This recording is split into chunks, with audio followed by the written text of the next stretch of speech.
And yet they still sat still when the Germans came in. Because we never knew what was really happening. There was a persecution, the Jews were registered, they were harassed, but the actual extermination, the gas chambers, that we didn't know. Of course. That we found out only after the people came back from the camps and narrated the stories of what had happened. So that the mentality of the Jews, even in Athens, there was always this fear, but never the certainty. And what they always believed that if they were caught in flight, they would be shot. If they went to the camps, they had a fair chance to survive. So this was their struggle. They didn't know that the fair chance to survive was maybe 2 or 3%. How did they know? Well, now, back to Metaxa and fascism in Greece, the triple epsilon in Salonika, I have heard about this. This was a... 3 epsilon that was before Metaxa's time. Before Metaxa? Oh, yes. The 3 Ipsilite goes a long way back. I was then, I wasn't born. It was before my time, and that was under Venizelos, this very strong movement. Oh yes, Venizelos was a quite anti-Semitic government. That's why most of the Jews sided with the king and the Germans. You would find that the Jews, Eleftheros Venizelos, who was an excellent, there is no doubt, one of the best politicians, and I would say the only one we have had with such a personality and such a powerful policy as he had. But he was anti-Semitic. Maybe it was not entirely his fault. The Jews of Salonika were a peculiar crowd in that they were very, first it was not just the degree of orthodoxy, but more, I would say, cosmopolitan, more international than nationalistic. They had lived under Turkish rule for a long time and sort of liked the Turks. We had always had a very decent relationship. So this actually started from there. The Jews had been accused of having sided with the Turks, of having fought against the Greeks. Later on, when they were given Greek nationality, none of them considered himself completely Greek. Very few sent their children to Greek schools. And that was because the Greek schools were sectarian schools, and they didn't want them to be. Then, per se, the Greek Orthodox religion was completely opposed to Jewish. So there was a very strong anti-Semitism in Salonika. I'm speaking about Salonika because this was actually the only city where such an instance arose, that during Easter time, the Greeks would burn dummies representing Judas in front. At that time, the rumors went that the Jews had killed the Christian children, that they had used the blood to... Oh, yes. And that was a very, very strong movement. And this movement, this anti-Semitic movement, was called the 3 Epsilon. So it was basically it was anti-Semitic, and it was definitely on religious grounds much. I had understood it was more a political thing, and anti-Semitism came along with. But it was no. It was basically religious and also nationalistic, and it plays both ways. It is both. The Jews are partly responsible because they never completely adapted, and the others are because they never really accepted the Jews completely. Now, who organized the Triple Epsilon? Who led it? Who was in it? It was Venizelos, under Venizelos that this happened. It was under Venizelos that the 3 Epsilon burned the synagogue, that they burned the whole Jewish quarter. I wasn't born, but I still hear the echoes in Salonika of the 3 Epsilon burning the Campbell Jewish quarters. It was a definitely anti-Semitic movement. And it was still from the time of the Greece's independence war. It sort of went on. It was the aftermath, let's say, of a very strong nationalization and identification with the national country land. And those?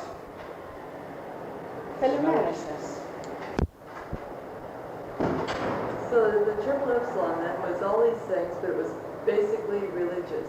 Basically, Was it religious sponsored and by the nationalistic. Religious and nationalistic. The Jews were not considered as being enough Greek nationals.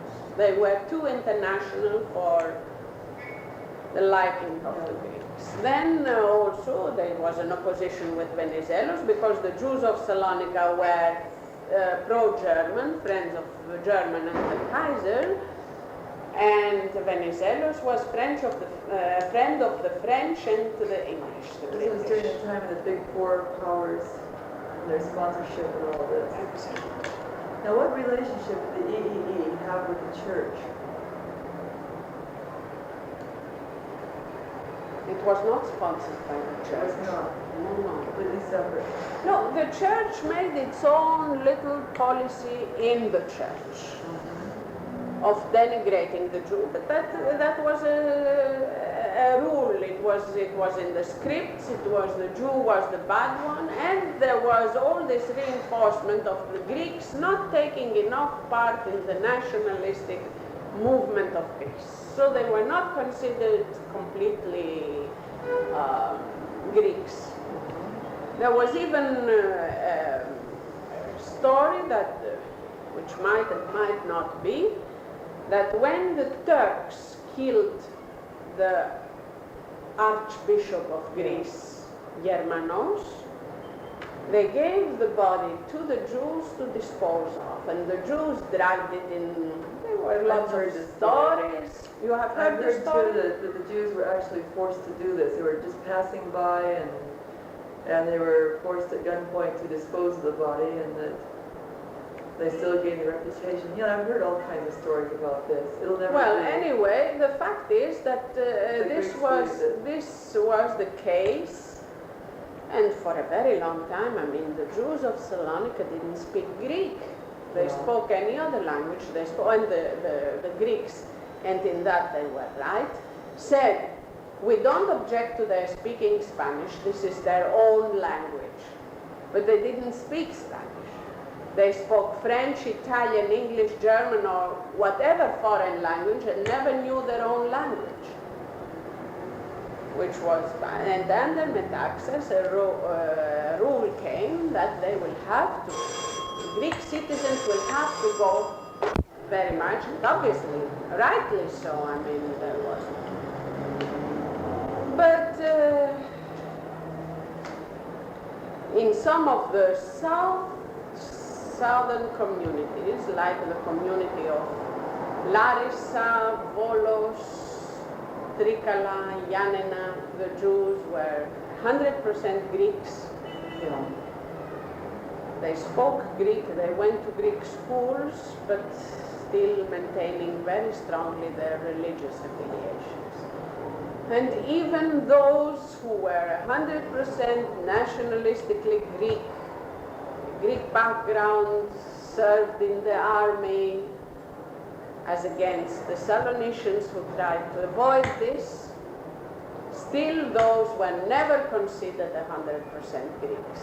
They are not considered 100% Greeks today. One of these things, countries that are based on where the nationality is derived to a great extent from religious affiliation, can never accept a minority as fully integrated citizens. Relația cu creștinii se la That is right. The Lasellinon Christianon is the slogan which has caught on more than anything else. There is another factor which you might or might not know. It's that every Jew, Greek Jew, has a file at the aliens department. So one wonders why. There has been many, many times questions. Each and every Jew has a file at the aliens department. I want to ask you some more questions, but first I want to dispose of the Triple E. When did they no longer cease to exist, or do they still exist? No, they don't. For a long time they have ceased to exist. But they were still in existence under Metaxel after the war? No. No? They were not at the Metaxa. It was not the Metaxa movement. The Triipsilites did not exist. When I was born, the Triipsilites didn't exist.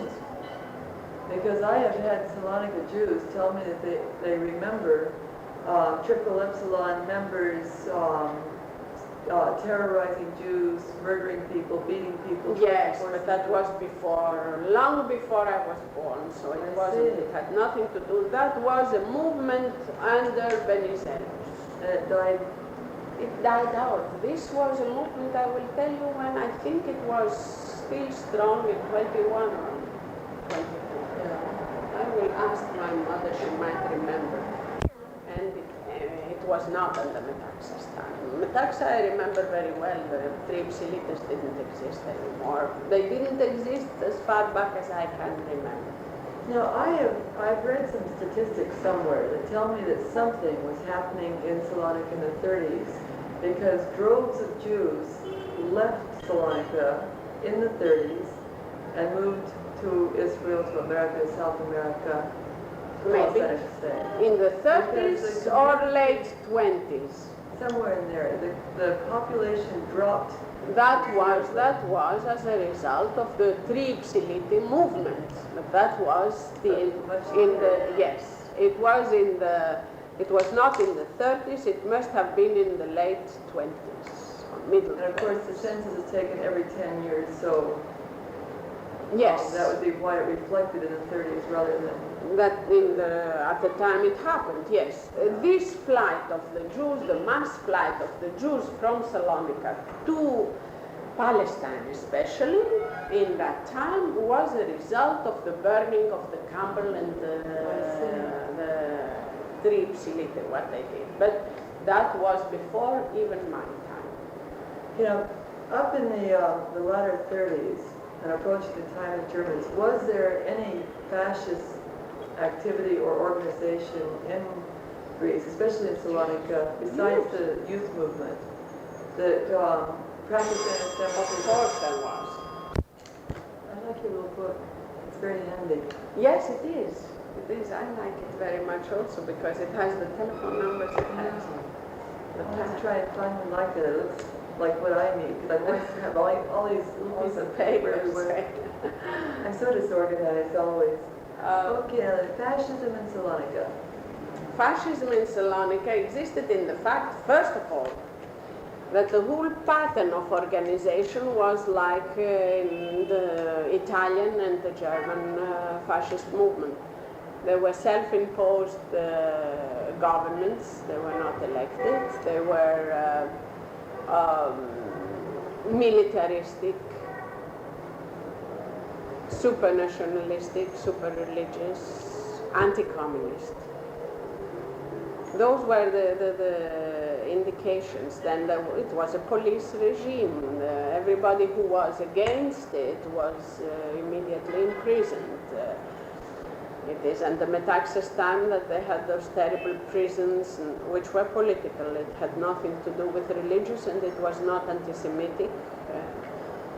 Of purging with oil the people who were in jail or sitting them on ice, and terrible stories that existed at the time. But that was not especially aimed at the Jews. This had nothing to do. The Jews were not persecuted as political people. It was just religious. Now, the Greeks fought the Italians valiantly and violently. Very much so. But when the Germans came in, they came in with ease. How did the fascists in Salonika, because that was the first... They did not come in with ease. They were defeated. The Germans? The Greeks were defeated. Oh, yes, I know. But I Yes. mean, when the Germans entered Salonika, the fascists, had they been fighting the Germans, or did they welcome the Germans? No, they had been fighting the Germans. At that time, it was still a Greek people fighting against an aggressor. The Italians, of course, it was much more so because with the Italians there had been feelings even before that, because the Italians had been speaking of annexing Greece, of conquering Albania. The Greeks are a very free-loving country. Yes. And they resented what the Italians were doing, and the Italians have always aimed against the Greeks, whereas the Germans did not. They were not sort of enemies. They were admirers of Greek culture and all that. But when they invaded Greece, the Greeks fought against the Germans. But this was the... They say, which I don't know because I saw only the nationalistic part of Greece at the time, and we were all involved. But they say that the Greek officers gave instructions to the army to retreat and not to fight. That is a matter which came up later, which nobody at the time knew about. But some information has transpired that some of the officers ordered their armies to retreat. But it was a lost cause anyway. I mean, they were fighting the Italians with blankets. They didn't have tanks. They didn't have the equipment that the Italians had. And even to the Greeks, it was a surprise and a miracle that they could defeat the Italian army. But how could they ever think of being able to defeat the Germans? No, it was unthinkable. It was a lost cause anyway, so even if there had been an order by the officers to retreat, but now, as you maybe say, they were more realistic, and rather than sending the people to be slaughtered in vain, they ordered the retreat. It was not that sounds more sensible. Absolutely. It was not an anti-Greek or a fascist, a pro-fascist move. It was definitely a logical move not to send more people to the slaughterhouse. But now, as you've said, it was the Greek people who forced Metaxa to say okay to the Italians. Yes. The government was fascist. There was a certain element of the population was fascist. The rest of the Greeks were fiercely nationalistic. Very few were fascists among the Greeks. The Greeks, it doesn't agree with their mentality to be fascist. But this is what I'm wondering about. It's not the response of the Greek people to the Nazi fascists, but rather the official fascists. After that, they were officially involved in an anti-fascist movement. I see. Officially they were. As long as Metaxa said no, that as long as the Greek armies went, and Metaxa saw that it was the only time where he was really backed by the people and where he was liked. The whole attitude of the people on his behalf changed at this moment, because he adopted this, which was an agreement absolutely with the Greek from that moment on, he's been a hero to the day. From that moment on, he has been a hero to the world more than to the Greeks. The Greeks know what he did before that movement. They know that he had been a fascist up to that point. But from that point on, he has sided with the people, which was recognized to him. Now, when the Germans occupied Greece, was there a fascist element who more collaborated? Collaborated. Among the people? No, a fascist element somewhere. In the government? Or Yes, in the government, no. Among the people, no. In the government, yes. The government that was here when the Germans were here, the Rallis government was definitely a pro-German. And everything at what they aimed was always that the Germans were not against the Greeks, which is true. They admired Greek culture and the Greek people, which is also true. So they aimed on that.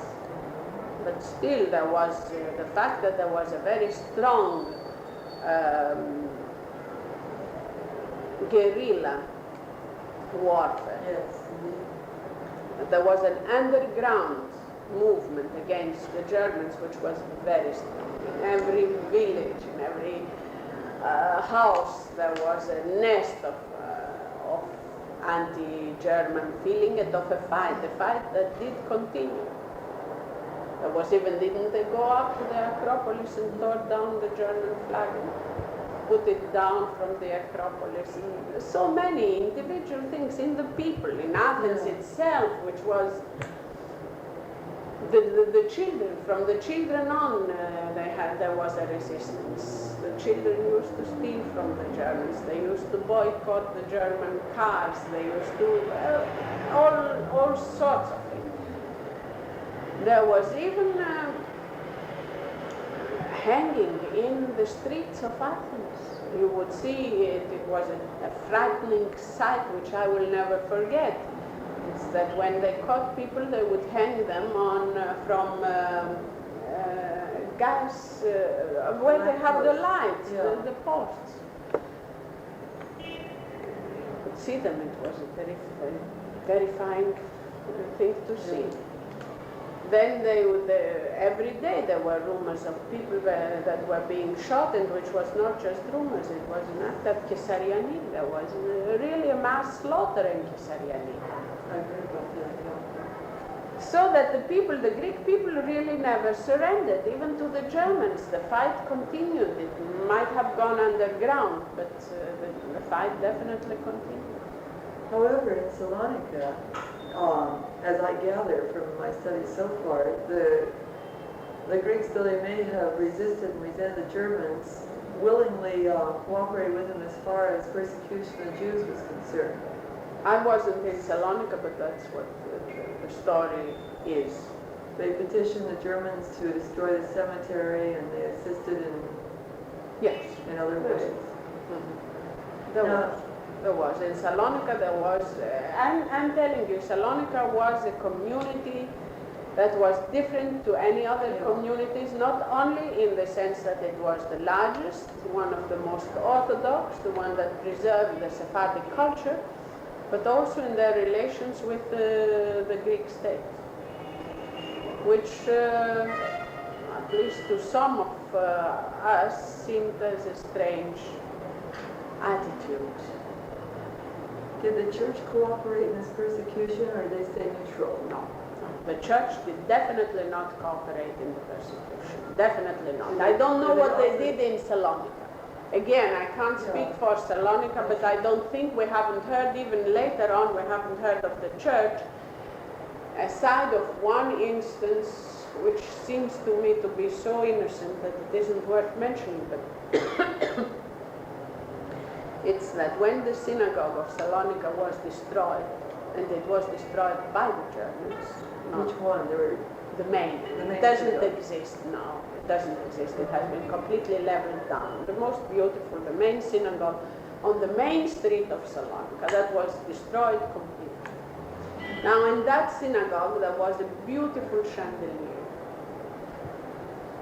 And the priest, one of the priests, took it from the synagogue and put it in the church. He said that he did it to save it, which is right. When the Jews came back, and I know of this story because I was directly involved. When the Jews came back, my boss, the first JDC director, went up to Salonika to find out what they wanted, what they needed. It was a pitiful sight to see because they didn't have a place where to go, where to sleep, and they were sleeping on benches or on the floor in what used to be the synagogue grounds. And when my boss asked them what they wanted, they said they wanted the chandelier back. That was the only thing. They didn't ask for beds or food or clothes. That chandelier, that was what they wanted back. And my director went, of course, to the priest and said that, explained that for sentimental reasons, we wanted that chandelier back. The priest did not exactly refuse to surrender it, but he said, look, he said, we saved the chandelier, and it was meant because we felt that this was meant to be in a house of worship.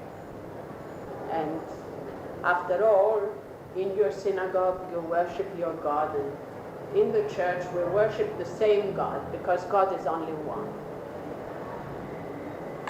Very gently, our director tried to tell him that's all right, but for these people, if it had more meaning than a bed or a roof over their heads or food, it was that really it had a lot of meaning for them. So, well, look, he says, in order to give you that, to save this chandelier, I paid a lot of money for laborers to take it from the synagogue, to bring it, to fix it. My boss said, okay, how much did you pay? I'm willing to repay you every penny. Well, it amounted to, but to tell you that this man felt that this was his, and that it wasn't anymore. And that was the attitude of many of the Greeks, that they had enjoyed Jewish property. And their attitude was not a bad one. It was not that we took it because it belonged to a Jew. But why should somebody else take it? Why should a German take it? We took it. See, but when it came to giving it back, it hurt, and they didn't want to. This is what happened in Salonika, and this is why in many instances there was a feeling of resentment, and they wished that the Jew never came back so that they could keep what they had got during that time. I've heard the chandelier story, and I've heard too that there was a great deal of difficulty in getting Greeks to give up Jewish houses, Jewish properties, other Jewish possessions. Exactly, because they have kept it for such a long time, it sort of became their own. And they are resentful to give it back. And that created anti-Semitism, obviously. When the Jews were there, the Greeks couldn't do business the way they wanted to. They couldn't. Now it is so much easier for them. It became so much easier for them after the Jews were gone. So they sort of liked this attitude. There remains in many instances, there was definite and obvious anti-Semitism, just like in many instances there was not. There was lingering anti-Semitism in Salonika, doesn't there? Or a lingering resentment? Today, no. On the contrary. Today the Jew in Salonika has been the big victim. What could they fight? The 1,000 Jews that remained, that are a very unimportant part of the population. But still, I think that on an individual basis it does remain. Jim has people in Salonika working for American Life. And in social it might be a very subtle and underlying thing. No, it is something that is present as a... Yeah.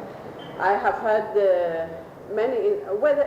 This is individual anti-Semitism, there is no doubt. And this, they use this type of jokes, but they use them not only for Jews, but they use them for Armenians very often, use them for Muslims very often. Yeah. So it's everything that isn't Greek. Exactly. And on the other hand, it is a slogan that goes way, way back, that everybody who isn't Greek is a barbarian. Yeah. But I heard this too. it goes more than that. It is something that starts, in my own experience, I have felt that very often. I was very protected from this feeling up in Salonika. up to the time I came to Athens, and where I happened to be the only Jew in my class. And then very often I felt this very strong anti-Semitic. First of all, it was complete ignorance of everything that was Jewish. And when you said to somebody you were a Jew, or they didn't know what it was. For them, Jew was the bad person, and it didn't sort of fit in with what they had known that I was Jewish.